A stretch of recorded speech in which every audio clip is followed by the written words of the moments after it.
creating this comedy festival. I'm like, God, we really could use like a celebrity for this. And then I got an email the next day from a club like, hey, we have this celebrity that has a podcast. And you have, and it's just, all these things are coming in and someone's going to sponsor it. So I'm catching up with all the work for that. But I'm noticing how so there's a thing I'm receiving. But you can tell how well you've dreamed it by how easy it falls into place. It just place. like, boom. I'm like, oh, okay. Yeah. Okay, I just say yes, and I need to do the busy work to complete that, which I'm doing. I have enrolled in this TV pilot class. This project is, like you're saying, like I'm not making it, it's coming. We want to give you something that Jerry learned through his life experience many years ago. And it was so impressive to him that he wrote a paper called, Esther remembers typing it and printing it on yellow paper. She thinks she can find it somewhere. It's buried in the archives somewhere. It's somewhere. She wants to find it. And he entitled the paper, Keep Your Ideas to Yourself Until They Are Fully Developed.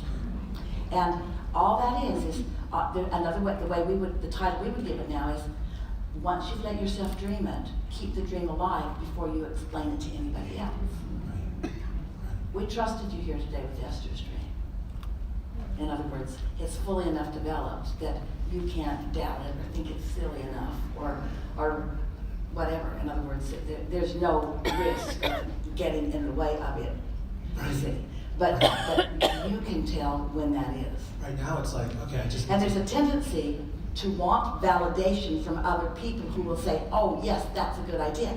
That is putting that's not a good idea. Because keep it between you and your inner being until the momentum of it is so enormous that nothing can keep you from acting. Right. It's just like, now I know I just need to sleep, eat, drink water, take care of my body, because it's like, it's just sitting there. And just let the downloads come. Yeah. And spend no time trying to justify it. There are a lot of masters of what we teach. We're not meaning they got it from us, meaning they have figured it out through their life experience that they've lived. Sometimes it's confirmed through what they hear here, but it's life experience that really gives you this knowing. And so they make their way to huge success.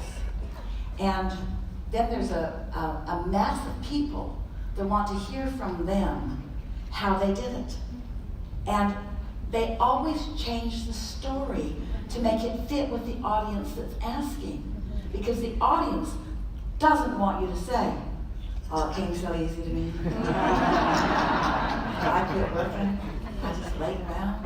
I followed my bliss. I did what felt good. And I did just download it to me. And I followed the impulses. And now I'm fulfilled and I'm wealthy, and the projects just keep coming, and you think they don't want to hear you say that because most of them don't want to hear you say that because they can't translate that into anything that's practical for them. So they call you lucky, or like you inherited, or they even make stuff up. You were born under a lucky star, or you were born under a better sign, or you must have lived a good life in a past life, or you must, in other words, they just make all kinds of stuff up to try to explain why your bliss gave you success, the only success that we really acknowledge is the one of joy, but all the other successes follow it.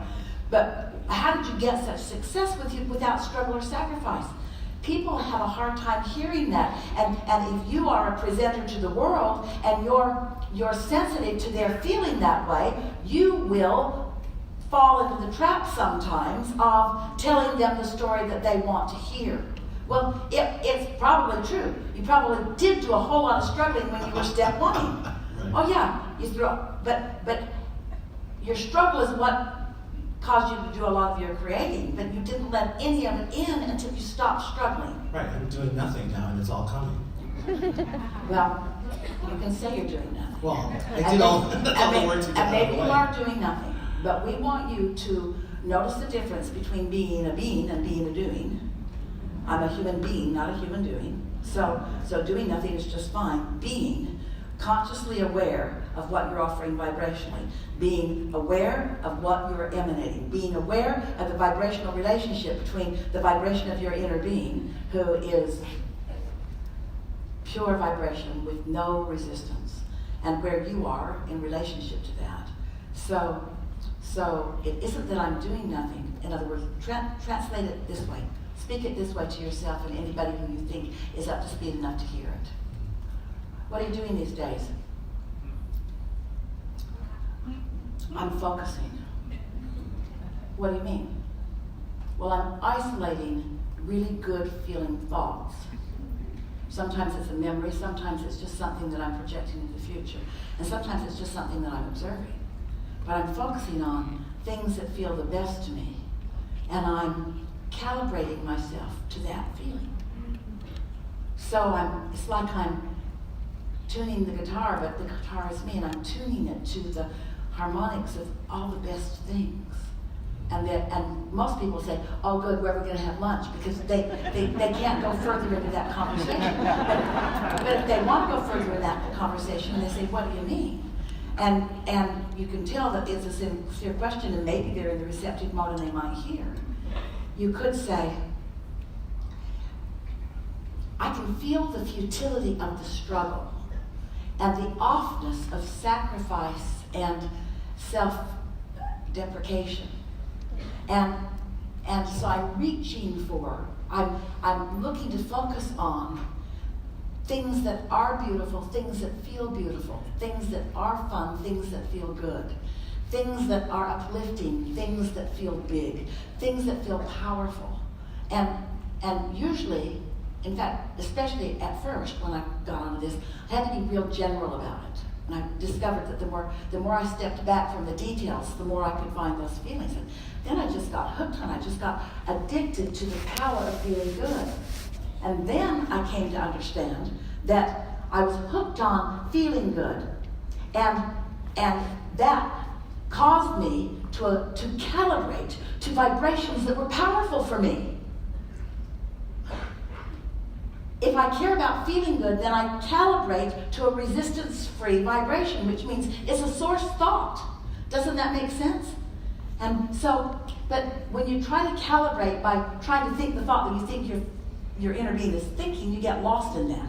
You get lost in all of the caves and waves and rivers and streams and streets of thought. But when you are selfish enough to want to feel good, and you know the difference between bliss and anger, and you know the difference between appreciating someone and feeling they're something that it doesn't make you feel love. When that's the dominant intent. So we'll just wrap this up. I just want to say. So it's like this. You can hear this, and you can take it in its applicable form. We've offered you lots of practical things to do. And you can do those things which will accomplish things for you and will also make you feel good.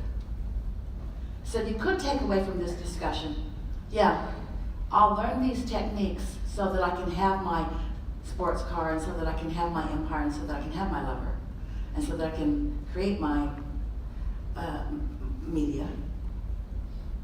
And oh, by the way, it feels pretty good to do it.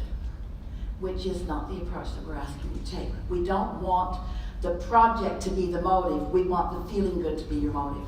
We want the reason that you're doing it. We want you, because we want you to feel good. Everything that everyone wants, whether it's a pile of money or a material object or a relationship or a state of being, everyone wants whatever they want because they think they will feel better in the having of it. Yes?